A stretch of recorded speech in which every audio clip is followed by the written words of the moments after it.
I had mentors my whole life. I've always worked with wonderful women, and which is why it never occurred to me that women couldn't do anything they wanted to do. I worked with Audrey Wood, who was certainly the best literary agent in the world, and who never thought about being a woman. She just thought about the script. She thought about her writers and looking after her writers.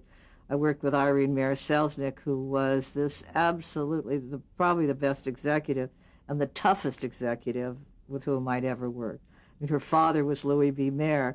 Her ex-husband was David O. Selznick. She'd learned from experts.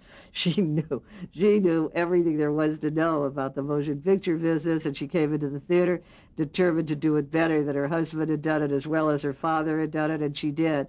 So so she was a role model, a mentor. There were just all these wonderful women that I had known forever. I mean, I had women doctors, I had women lawyers, and my friends who have all been pretty successful. Jacqueline Babin, Dorothea Petrie, Renee. So we just never, so there was always someone. So it never occurred to me that women couldn't do anything that women wanted to do. It's just a question of whether you wanted to do it. It's hard. It's hard to I mean, if you really want to be successful, you have to work very, very hard, and you have to have a kind of focus on what you want to do. And you have to sometimes give up a lot of personal things.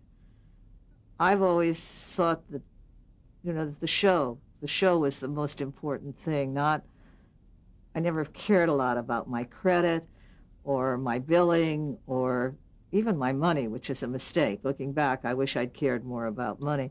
But I had such a good time, and I had such a good seat at the party. I mean, I got to work with not only wonderful women, but incredible men. I mean, where in the world would a girl from Marysville, California work with somebody like John Houseman, one of the really great men? He isn't just a great person in television, but a great man in the great world. And Fred Coe, who is arguably the very best producer that ever was in television, with all these extraordinary people, all these brilliant directors who told me all their secrets, who allowed me to be part of the process. But I loved the work. The work was really what I cared about.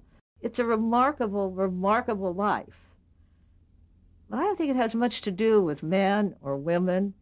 I think it has to do with the ability to be able to say it's the work, and that you're able to focus on the work, and you're able to be so determined to make the work good that nothing can stop you. I don't believe if you believe in anything, anyone can ever stop you. It's the time when you don't believe in it, when you're sort of faking it, when you're sort of just doing it by the numbers, that you sometimes really muck up and you don't do it very well, and people can stop you. But it is the most wonderful business in the world.